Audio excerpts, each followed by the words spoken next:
बिस्मिल्लाहिर्रहमानिर्रहीम, अस्सलाम वालेकुम। मैं हूं बिशारत राजा, मेरे साथ मौजूद हैं सईद बलोच साहब।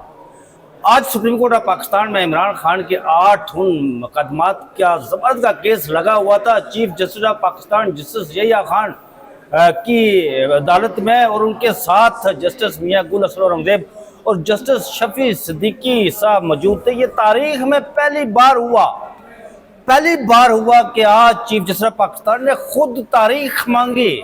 जब केस की समाअत शुरू हुई तो बैरिस्टर सलमान सफदर जो इमरान खान साहब के वकील हैं वो अदालत के सामने पेश हुए।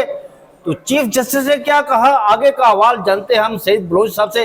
ये तारीख में पहली बार हुआ। सईद बलोच साहब, बहुत शुक्रिया बिशारत राजा साहब, बिल्कुल आपने ठीक कहा। हमने तो मतलब के बड़े बड़े केस आए इस अदालत में, कम अज़ कम कोई 8-10 साल से तो मैं supreme court of Pakistan cover कर रहा हूँ, और इस दौरान मैंने आज तक नहीं देखा कि अदालत और जज भाग गए।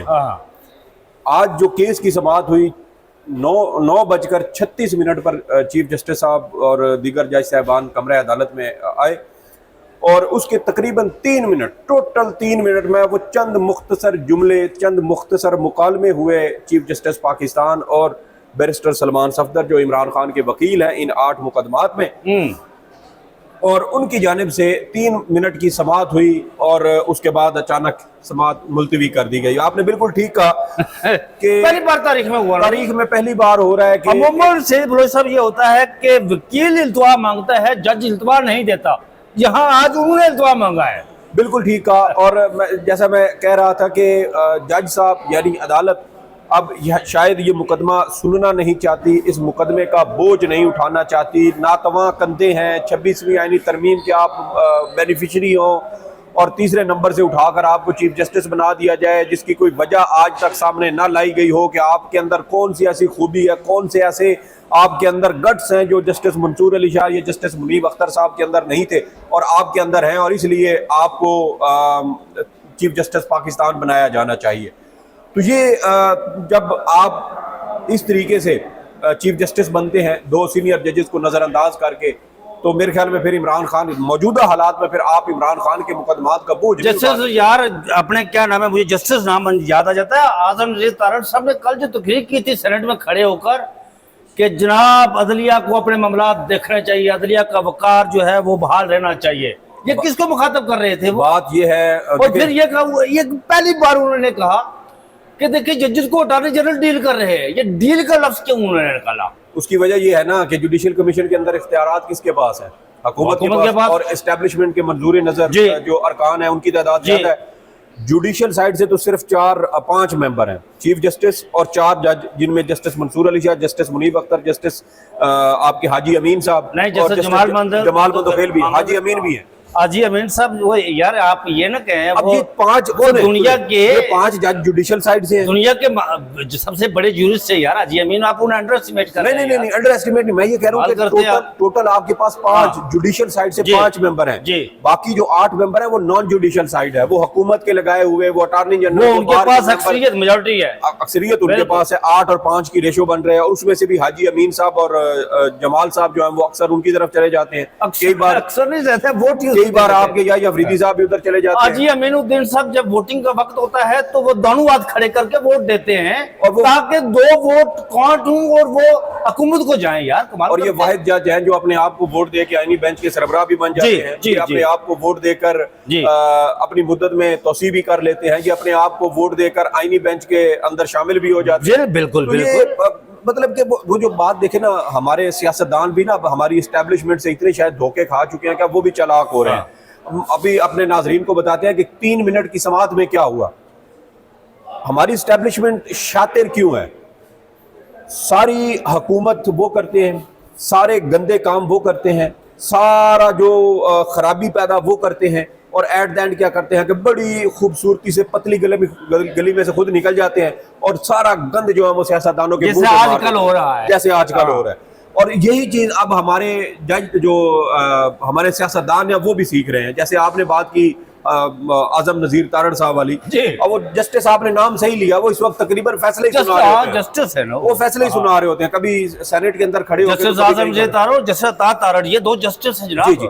अब उसमें देखें कि दोनों वकील भी हैं। अब उसमें ये देखें कि अदलिया को कंट्रोल किसने किया, हुकूमत ने किया। 26वीं आईनी तरमीम पास किसने की, इन्होंने की। तीसरे नंबर वाले जज को चीफ जस्टिस किसने लगाया, इन्होंने लगाया। वो जज क्यों लगाया गया चीफ जस्टिस, इसकी आज तक वजूहात इन्होंने जारी नहीं की। अब ये खुद फैसले भी सुना रहे होते हैं अदलिया के अंदर से क्या कुछ हो रहा है। आप और उसके बाद ये तनकीद कर रहे हैं, मेरी बात सुने। सेनेट के अंदर खड़े होकर साथ ये भी कहते हैं कि अदलिया अपना वकार बहाल करो। ओ भाई, अदलिया को गंदा आपने मालूम इंसानी तारीख के सबसे बड़े ज्यूरिस्ट को वो आईनी बेंच का सरबराह बनाते हैं, आप तनकीद करते हैं यार। तो मैं यही कह रहा हूँ ना, मैं यही कह रहा हूँ कि सारा गंद अब सियासतदान डाल रहे थे, अपने अपने एजेंडे पूरे कर रहे थे। इमरान खान को अंदर रखना था, उसके मुकदमात में ताखीर करनी थी, उसको इल्तवा में डालना था। ये सारे काम कौन कर रहा था? ये एस्टैब्लिशमेंट कर रही है या हमारी हुकूमत कर रही है? और अब हमारे जो वजीर कानून आजम नज़ीर तारड़ साहब वो सेनेट पे खड़े होकर कहते हैं अदलिया अपना वकाल बहाल करे, अवाम के अंदर अपनी साख को बेहतर करे। वो घंटा साख को बेहतर करे यार। आप मेरी बात सुनो यार, आप ये बात कर देखिए, जस्टिस साजिया नीलम के सामने केस हो, जस्टिस सरफराज डोगर के सामने केस हो, जस्टिस हाजी अमीनुद्दीन सामने सबके सामने केस हो, जस्टिस यहिया खान के सामने केस हो, जस्टिस आमर फारूक के सामने केस हो, जस्टिस शहबाज रिजवी के सामने केस हो, तो आप ये समझे कि वो जस्टिस आजम नज़ीर तारड़ साहब बैठे उनके सामने केस लगा भाई। वो तो मुनीफ फारूक कह चुके हैं ना, मुनीफ फारूक के खिलाफ आज तक किसी अदालत ने कार्रवाई क्यों नहीं की? मुनीफ फारूक ने आपको मखसूस नशिस्तों के केस का फैसला सुनाया, मुनीफ फारूक ने आपको फौजी अदालतों वाले केस का फैसला सुनाया। मुनीफ फारूक आपको कहता है कि इस्लामाबाद हाई कोर्ट में जस्टिस सरफराज डोगर बैठा है, उसके होते हुए पीटीआई को इंसाफ नहीं मिल सकता। मुनीफ फारूक कहता है लाहौर पंजाब के अंदर आपकी जस्टिस आलिया नीलम बैठी है, उनके होते पीटीआई को इंसाफ नहीं मिल सकता। किस अदालत ने बुलाया, किस जज ने जुर्रत की है कि हम मुनीफ फारूक को बताएं कि भाई खुद हेल आर यू कि आप कैसे ये बात कर सकते हैं कि कोई जज इंसाफ दे सकता है या नहीं दे सकता? जब अदलिया आजाद है, हम ये एक तासुर ले रहे हैं। वैसे बात कर रहा हूँ, सबको पता है कितनी आजाद है, लेकिन हम मुस्बित रिपोर्टिंग करेंगे ना, तो हम तो ये कहेंगे कि अदलिया आजाद है। फर्ज कर लेते हैं, जैसे वो रियाजी के अंदर होता है ना, फर्ज करें x = 2 और वहां से फिर आगे सारी कहानी चलती है और फार्मूला सॉल्व हो जाता है। तो हम भी फर्ज करते हैं कि फर्ज करें अदलिया = आजाद, ठीक है।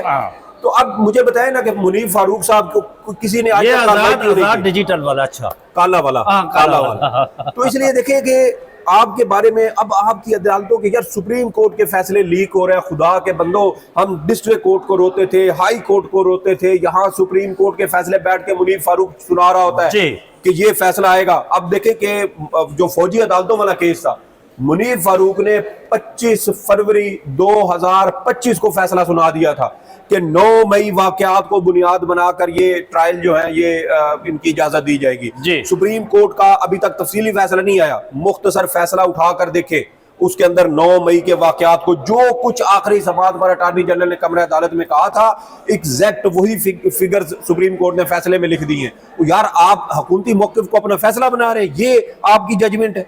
तो ये मेरे ख्याल में खिलवाड़ हो रहे हैं। अदलिया यरगमाल बन चुकी है और ये यरगमाल बनवाने में, जैसे वो कहते हैं ना कि किसी घर के अंदर कोई चोरी डकैती हो ना, तो बाज़ औक़ात अंदर से कोई ना कोई मुलाजिम मिला होता है, अंदर से वो मुखबरी करता है कि हाँ आ जाओ, या अंदर से वो रात को कुंडी खोल के सो जाता है ताकि लुटेरे चोर डाकू अंदर आए और आराम से आकर पूरे घर को लूट सके।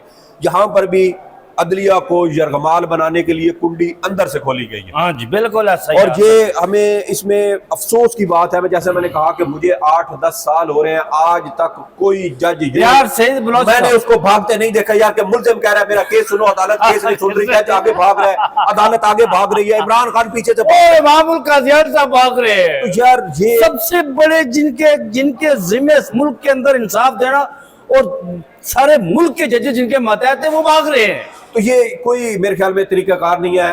केस आए, जज साहब आए और आते ही केस काल हुआ। काल होने के बाद याहिया अफरीदी साहब मुखातिब हुए जनाब सलमान सफदर साहब से, क्योंकि वो रोस्टरम पर आ चुके थे। तो सलमान सफदर साहब से उन्होंने कहा कि आपने इस केस में कुछ इजाफी दस्तावेजात जमा करवाई हैं। मैं वो पढ़ नहीं सका, मैं उनका जायजा नहीं ले सका। अब यहाँ पर मैं एक बार रुक जाए, मैं आगे चलता हूँ। हफ्ते को इजाफी दस्तावेजात जमा हो रहे हैं, हफ्ते का दिन, एतवार का दिन, सोमवार का दिन और फिर सोमवार की रात भी, कल रात को केस भी मुकर्रर हुआ है और आज केस सुबह से लेके केस की समाअत तक भी जज साहिबान तो तकरीबन कोई 7-8 बजे तक पहुंच जाते हैं। आप उस वक्त भी नहीं पढ़ सके उन दस्तावेजात के अंदर ऐसे कौन से लाहौर हाई कोर्ट का फैसला था यार, वो कौन सा फैसला ही जमा करना। तो ये देखें कि वजूहात हैं। असल मामला क्या है मैं बताता हूँ। बेजरर और फजूल किस्म की असल मामला सईद बलोच साहब ये है कि चीफ जस्टिस यहिया खान अफरीदी ये नहीं चाहते थे कि barrister Salman Safdar Lahore high court का फैसला पढ़े। लाहौर हाई कोर्ट का जब वो फैसला पढ़ेंगे रोशनों पर तो फिर चीफ जस्टिस यहिया खान को बरसूद जमानत देनी थी यार। उसके अंदर जो उन्होंने तौजीहात लिखी हैं, जो ग्राउंड्स लिए गए हैं इमरान खान की जमानत मनसूख करने के, वो इतने बेकार हैं, इतने फजूल हैं जिसका कोई हिसाब नहीं है। अब वही बात जो गुज़श्ता समात पर इन्होंने पाबंदी लगाई थी कि वो जो मेरिट के ऊपर उन्होंने डिस्कशन किया, उसके ऊपर भाई वो मेरिट पर जा सकते हैं तो आप उस चीज के ऊपर उसको जायजा मेरिट पर गई थी ना, मेरिट पर गई जी। तो अब यहाँ पे अब होगा क्या? कल जब केस की समाअत आएगी ना तो यही अफरीदी साहब कहेंगे अच्छा वो आपने जो दस्तावेजात जमा करवाई थी ना वो हमने पढ़ी है, हमने लाहौर हाई कोर्ट का फैसला भी पढ़ लिया। तो उसके अंदर अच्छा यूं नहीं, अच्छा इसको निकाल देते हैं। हम ऐसा कर लेते हैं कि हम इस केस को ना वो लाहौर हाई कोर्ट को रिमांड बैक, अगर फर्ज करें कि रिमांड बैक होता है तो कहेंगे कि हम ये चीजें इसमें से हज़फ कर देते हैं और इसको भेज देते हैं कि भाई आप इस नुक्ते के ऊपर सिर्फ रहकर इस केस को सुने। नवाज शरीफ साहब का जब उसमें एवन फील्ड केस में जमानत का मामला जस्टिस अतर मिनल्ला साहब ने सुना था 2018 में और उनको जमानत दी थी, तो उस केस में भी उन्होंने भी कुछ मेरिट के ऊपर डिस्कशन की थी। जी जी जी। तो जब वो उसके खिलाफ कर रहा तो जब वो सुप्रीम कोर्ट में मामला आया ना तो उस वक्त साकिब निसार साहब चीफ जस्टिस थे, तो उन्होंने कहा था कि इस्लामाबाद हाई कोर्ट जमानत के मुकदमे में केस के मेरिट को कैसे डिस्कस कर सकती है। बहुत ज्यादा लय दे हुई थी अतर मिनल्ला साहब की, और सुप्रीम कोर्ट ने बाद में जो जमानत थी वो तो मेरे ख्याल में उन्होंने मनसूख नहीं की थी क्योंकि उसमें मौके भी जमानत बनती थी यार, जिस तरह इमरान खान के केस में भी जमानत बनती है। उन्होंने कहा जी कि अब चूंकि अपीलें हाई कोर्ट में जेर समाअत है तो जब तक वो फैसला नहीं हो जाता तो आप जमानत दे दें, क्योंकि जमानत एक बार अगर हाई कोर्ट से मिल जाए उसको मनसूख करना सुप्रीम कोर्ट के लिए बड़ा मुश्किल होता है। लेकिन अगर एक बार नीचे से जमानत कैंसिल हो जाए तो सुप्रीम कोर्ट के अंदर आके वो 50-50 आप यार साइफर केस में देखें कितना बड़ा केस था, इमरान खान को मिल गई सुप्रीम कोर्ट ऑफ पाकिस्तान में जस्टिस सरदार तारिक मसूद की सरबराही में बेंच ने जमानत दी थी और वो सवालात उठाए थे कि प्रोसिक्यूशन के पास जवाब ही नहीं था। उस वक्त रिजवान अब्बासी साहब यहाँ बिल्कुल लाजवाब हो गए थे। तो अभी याही अफरीदी साहब ने कहा कि मैंने वो जायजा नहीं लिया, तो मैं वो जायजा ले लूं दस्तावेजात का, तो उसके बाद फिर हम कल इस केस को 10:30 बजे रख लेते हैं। सलमान सफदर साहब की जानिब से अदालत के सामने कहा गया कि मैं कुछ गुजारिशात हैं जो मैं अदालत के सामने रखना चाहता हूं। लेकिन उन्होंने नहीं सुनी। उन्होंने कहा कि कल जब ये केस लगेगा तो हम उसी के साथ ये सारी चीजें जो है वो सुन लेंगे। अब जैसा मैंने कहा कि यार ये चंद मुकालमे हुए हैं बशारत राजा साहब, लेकिन इन चंद मुकालमों में 3 मिनट में अदलिया कितनी बेबस हो चुकी है, कितनी बेख्तियार हो चुकी है, कितनी बेतौकीर हो चुकी है, कितनी मेरे ख्याल में उसकी जो इज्जत है, उसका एहतराम है, उसकी तकरीम है, उसकी अजमत है, वकार है, वो सब कुछ मिलिया मेट हो चुका है। 26वीं कमरा अदालत भरा हुआ था। इमरान खान की तीनों बहनें बिल्कुल चीफ जस्टिस की कुर्सी के सामने बैठी थी, बिल्कुल सामने, और तीनों बहनें बैठी थी। इसके अलावा उमैर नियाजी साहब कमरे अदालत में थे, अली मोहम्मद खान थे, सारे लोग थे और बहुत सारे उनके लोग थे। सेनेटर फैसल जावेद थे, बाद में सलमान अकरम राजा साहब भी आ गए। पीटीआई की लीगल टीम के बहुत बड़ी तादाद में वकला वहां पर मौजूद थे। वो जब सारे उठे पीछे कमरा अदालत खाली हो गया। तो ये मेरे ख्याल में अलमिया है बशारत राजा साहब, जितना मुझे ये बताएं जी सईद बलोच साहब, How can this possible कि 26वीं आईनी तरमीम के जो बेनिफिशरी है, जिस तरह आपने जिक्र किया, 26वीं आईनी तरमीम लाई गई और तीसरे नंबर से उठकर वो जज चीफ जस्टिस पाकिस्तान बने। ये कैसे मुमकिन हो सकता था कि 26वीं आईनी तरमीम के बेनिफिशरी किसी कहीं से जो उनका हमेशा से ट्रैक रिकॉर्ड रहा है, कल भी मैं ये जिक्र कर रहा था आपके साथ कि उनका जो ट्रैक रिकॉर्ड रहा है वो कोशिश करेंगे कहीं से पतली गली से मुझे रास्ता मिल जाए और मैं फरार हो जाऊं। देखिए कोशिश यही है, नीचे वाली अदालतों को देख लें, डोगर साहब केस नहीं लगा रहे, उनको पता है कि इन केसेस के अंदर कुछ नहीं है। लाहौर हाई कोर्ट ने जो फैसला दिया जमानत मनसूखी का, उसको आप अगर देखें तो उसके अंदर भी कुछ नहीं है। वजूहात इंतहाई भूंडी किस्म की, कल बहुत बड़ा अलमिया हुआ, स्टैंड नहीं कर सकता। कल जो बड़ा अलमिया हुआ यहाँ पर चीफ जस्टिस पाकिस्तान ने आपके बलूचिस्तान, सिंध, खैबर पख्तूनख्वा, पंजाब और इस्लामाबाद के चीफ जस्टिस साहबान को बुलाकर जो फैसलों के हवाले से एक यहाँ पर लाएअमल तय किया, यानी कि हम आईन और कानून के मुताबिक फैसले नहीं करेंगे, हम उन्होंने अपना लाएअमल दिया। यार ये नेशनल जुडिशल पॉलिसी ये क्या है? कमेटी की हिदायत के मुताबिक। देखिए कभी ये लोग जमीर के मुताबिक फैसले करते हैं, कभी ये कहते हैं कि हम कौमी अदालती पॉलिसी साज कमेटी के फैसलों के तनाजुर में करेंगे, और भाई आपने आइन और कानून के मुताबिक फैसले। ये जब इस तरह के गैर नसाबी किस्म के अल्फाज का इस्तेमाल किया जाता है ना और उनका सहारा लिया जाता है, इसका मकसद ये होता है कि इस वक्त अदलिया इंसाफ फ्राहम करने के मूड में नहीं है। इस वक्त जो मजलूम है, अदालत उनको किसी सूरत रिलीफ नहीं देना चाहती। अब मुझे बताएं कि 5 चीफ जस्टिस हाई कोर्ट बैठे हुए हैं, कल इजलास हुआ national judicial policy making committee का, उसमें 5 हाई कोर्ट्स के चीफ जस्टिस बैठे हैं, चीफ जस्टिस पाकिस्तान बैठे हैं, वफाक के नुमाइंदे अटॉर्नी जनरल भी बैठे हैं। इसके अलावा उसमें जो लॉ एंड जस्टिस कमीशन की खातून सेक्रेटरी हैं सबाहत साहिबा, वो भी मौजूद हैं। मुझे बताएं फिर उसके पीछे और क्या रह जाता है। अब जब ऊपर से चीज़ें ये हों जी कि हमने कभी कहे कि हमने ज़मीर के फैसले करने हैं, अब एक बंदा आइन और कानून के मुताबिक डिजर्व करता हो, आपको वो बंदा नापसंद हो, आपका ज़मीर इजाजत ना दे रहा हो कि यार इसको जमानत यार आप ज़मीर की बात, तो आप उसको इंसाफ नहीं देंगे। आप ज़मीर की बात करते हैं, मैं आपको एक थोड़ा सा हिस्टोरिकल लेकर जाता हूँ। जस्टिस जावेद इकबाल जो डॉक्टर अल्लामा मोहम्मद इकबाल साहब के साहबजादे थे, डॉक्टर जावेद इकबाल, उन्हें भी कहते हैं, उन्होंने जो किताब लिखी, आपको पता है कि वो लाहौर हाई कोर्ट के चीफ जस्टिस भी रहे। उन्होंने किताब लिखी है अपना गिरबान चाक। उस किताब में वो लिखते हैं कि जब मैं लाहौर हाई कोर्ट का जस्टिस होता था तो वहाँ पर जस्टिस करम इलाई चौहान, वो बाद आज़ाद सुप्रीम कोर्ट ऑफ पाकिस्तान के जस्टिस भी रहे, वो हमेशा मुझे जजी के ट्रिक्स दिया करते थे। वो लिखते हैं कि वो जजी के ट्रिक्स क्या होते थे, वो ये होते थे कि जस्टिस करम इलाई चौहान हमेशा ये कहते होते थे कि मैं जब किसी कोई फैसला देता हूँ तो मैं घर से 2 फैसले लिख कर लाता हूँ। एक फैसला मैं आइन और कानून के मुताबिक लिख कर लाता हूँ और दूसरा फैसला मैं उनकी मर्जी के मुताबिक लिख कर लाता हूँ। फिर जब मैं बैठता हूँ तो देखता हूँ अब माहौल क्या है, मैं माहौल को देखकर फिर वो फैसला देता हूँ। अगर माहौल ठीक नहीं है तो फिर वो जो लिखा हुआ फैसला उनकी मर्जी के मुताबिक होता है वो मैं देता हूँ। ये अपना गरीबा चाक में ये लिखे हुए अल्फाज।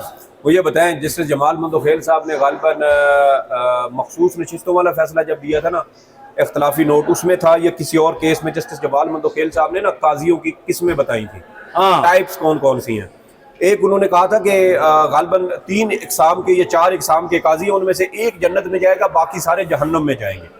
तो उन्होंने टाइप्स बताई कि एक वो काजी होगा जिसको पता ही नहीं होगा कि वो क्या कर रहा है, आइन कानून का, फैसले का, इंसाफ का पता ही नहीं होगा, लेकिन वो जज के मनसब पर बैठा होगा। ये बात आप जस्टिस अमीनुद्दीन साहब के बारे में नहीं कह सकते। नहीं, मैंने उनका नाम नहीं लिया, मैं तो सिर्फ जस्टिस जमाल मंदोखेल साहब के बात, मैं ये बात मैं नाज़रीन को कहता हूँ, ये बात आप जस्टिस अमीनुद्दीन साहब के बारे में नहीं कह सकते।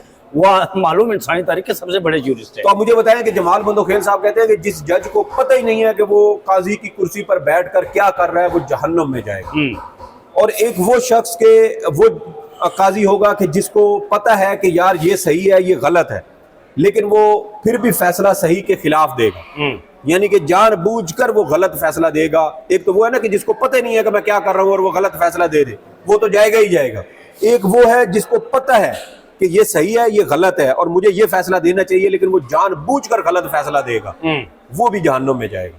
और तीसरा वो होगा जिसको पता होगा कि ये सही है, ये गलत है, और वो आइन कानून की मंशा के मुताबिक इंसाफ के फितरी तकाजों को मद्देनजर रखते हुए वो कहेगा कि ये इंसाफ का पहलू है, मैं इसको पकड़ते हुए मैं ये फैसला दे रहा हूं। ये बताएं, ये जो जज केस सुनने से भाग रहे हैं, जो मुल्जिम कह रहा है मेरा केस सुनो, मैं मुल्जिम हूँ नहीं हूँ, मेरी सजा बनती है, मुझे सुनाओ दो जो भी है। जिन मुकदमात में, ये 8 मुकदमात हैं जिसमें ये जमानत का केस, इसमें अभी तक इमरान खान साहब का चालान तक जमा नहीं हुआ। जी 2 साल हो गए चालान जमा। 2 साल। मुझे बताएं कि इसमें मुल्जिम का, अगर कल को इमरान खान साहब बेगुनाह साबित होते हैं, आपने किस अथॉरिटी के तहत उनको बेख्तियार उनको जेल में रखा हुआ है? आपका आइन ये कहता है कि किसी मुल्जिम को, किसी बेगुनाह को 1 दिन भी आप जेल के अंदर नहीं रख सकते, हिरासत में नहीं रख सकते। लेकिन यहाँ जुल्म की नगरी, जुल्म का कानून, जुल्म का इंसाफ है यार। इज्जत माब जनाब सईद बलोच साहब, 1-2 मिनट में इसको समाप्त करें। कल 10:30 बजे केस की समाप्त होनी है। आपको क्या लग रहा है कि इनका ट्रैक रिकॉर्ड देखते हुए काजी यहिया खान साहब फैसला करेंगे या ऐसा फैसला देंगे जिसको कोई समझ नहीं होगी? देखिए, इसमें 3 से 4 मुख्तलिफ ऑप्शन है। पहला ऑप्शन तो यह है कि याहिया अफरीदी साहब लाहौर हाई कोर्ट के फैसले को डिस्कस करते हुए लेकिन सिर्फ उस हद तक कि क्या डिवीजन बेंच को मेरिट के ऊपर डिस्कशन करने का या ऑब्जर्वेशन देने का इख्तियार था या नहीं था, ये उस फैसले को अपने फैसले से हज़फ कर देंगे और कहेंगे कि ये इख्तियार नहीं था तो हम इसको हज़फ कर रहे हैं, और उसके बाद ये ज़मानत मंजूर कर लेंगे क्योंकि इनके पास और कोई चारा नहीं है। फ़र्ज़ करें, एक तो ये हो गया।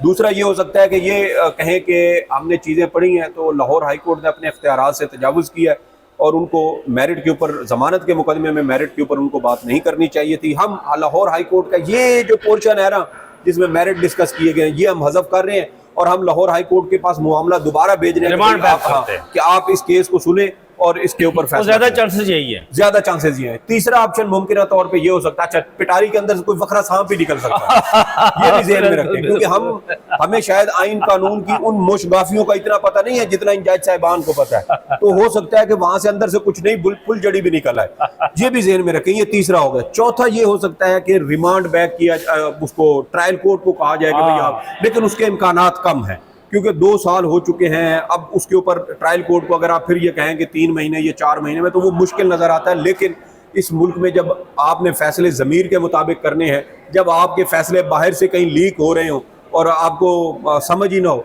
तो फिर यहाँ पर कुछ भी हो सकता है। तो इसलिए ये रिमांड बैक ट्रायल कोर्ट को भी कह सकते हैं कि 3 महीने 4 महीने में ट्रायल मुकम्मल करें, ये लाहौर हाई कोर्ट को भी भेज सकते हैं। ये इंसाफ की पिटारी के अंदर से कोई नया सांप भी निकाल सकते हैं, कोई नया करतब भी, कबूतर भी, कोई खरगोश निकाल सकते हैं, और फिर ये है कि ये यहाँ से जमानत भी दे सकते हैं। असूल के मुताबिक, कायदे कानून के मुताबिक देखा जाए, ये जो सुप्रीम कोर्ट की बनती है, देनी चाहिए। ये जो सईद बलोच साहब कह रहे हैं ना कबूतर वगैरह, देखिए अदालतें मदारी का करतब तो नहीं कर रही है। बहरहाल ये जो कह रहे हैं वो बिल्कुल दुरुस्त कह रहे हैं, कुछ भी निकल सकता है।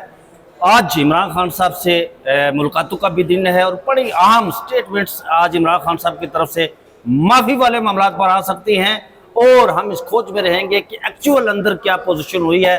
उस वक्त तक, अगले व्लॉग तक मुझे और सईद बलोच साहब को इजाज़त दीजिए। अपना बहुत सा ख्याल रखिएगा। अल्लाह हाफिज़।